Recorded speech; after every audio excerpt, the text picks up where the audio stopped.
Hey, what is going on, everybody? I wanted to do a quick summary for 1.1.2 hotfix for the first Descendant.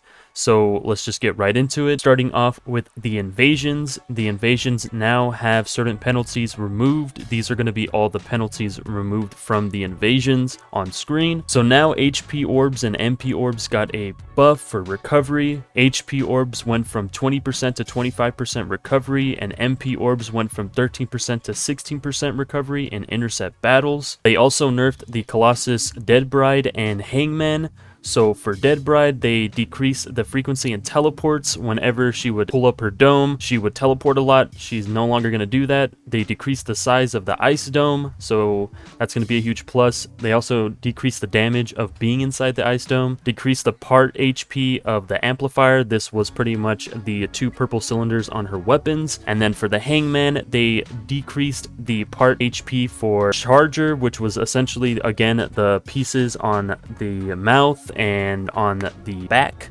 So now you can do more damage to the purple cylinders on the back and the mouth while in frenzy state. They also decreased the damage of the thunder wave, which was the wipe mechanic. I believe there is no longer going to be a wipe mechanic for Hangman. I could be wrong. They also decreased the charging lasers, which was essentially the 5 lasers that would come up from his mouth and hit a certain section of the map.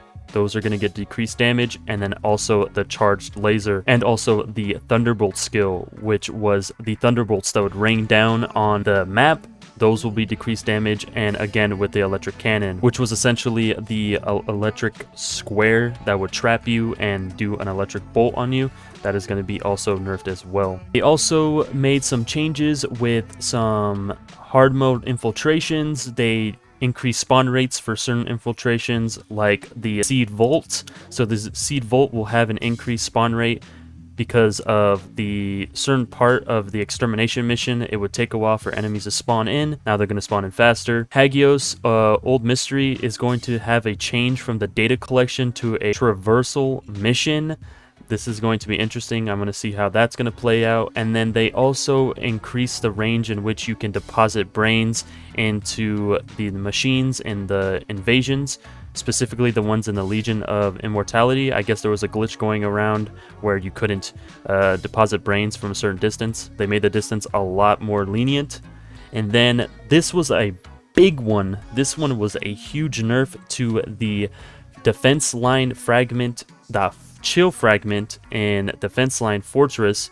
They're going to be adding snipers now, guys. So they already did that with the Hagios one, and they did that with, I believe it was the polymer and the other side of the fortress. So now they're going to do it for this one.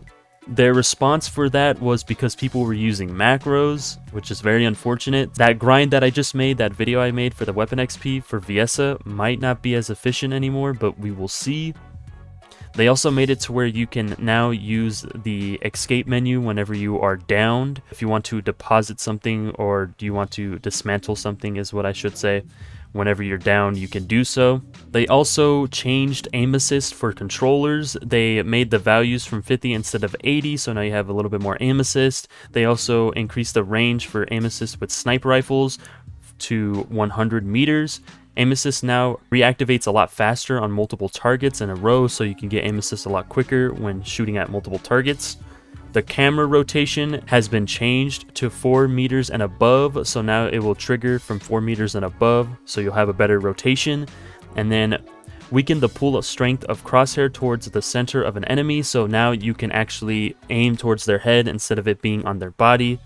And then also decrease the duration of aim assist when trying to aim at another enemy, so this will make it to where the stick isn't as sticky if you're trying to traverse between the enemies. So this is going to be a huge plus for controller players. Now for the next segment, I'm going to be talking about the ultimate weapons. I'm not going to go over the buffs that they got because there's just a lot, but I will put on screen each of the weapons.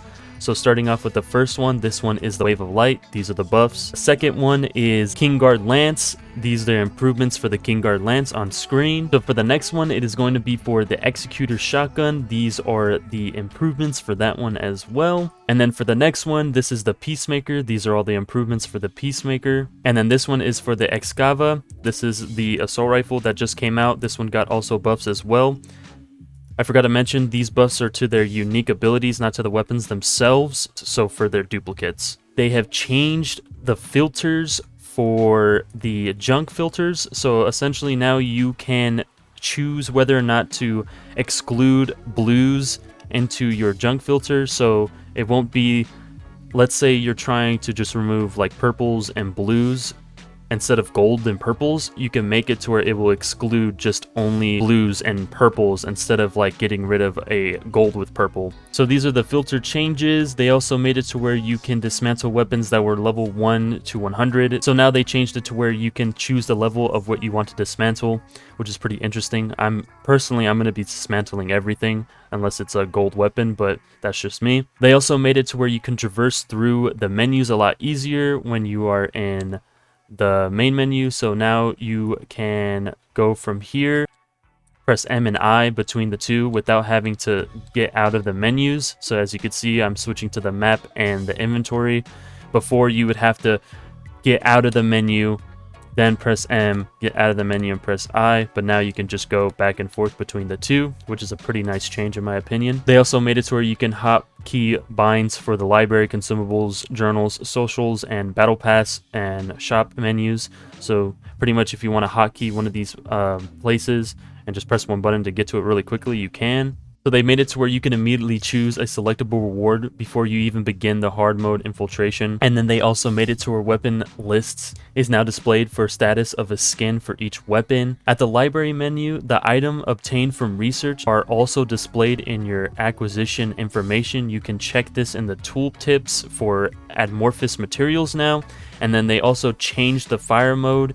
They made it to where you can change fire mode in the gameplay settings. So if you want to change your fire mode, you can do it there. And then these are just the bugs and fixes for anything that you are wondering that got fixed for bugs. Here they are on the screen. And yeah, that's pretty much it. That is the 1.1.2 hotfix for the first Descendant. I hope you guys enjoyed the video, and peace.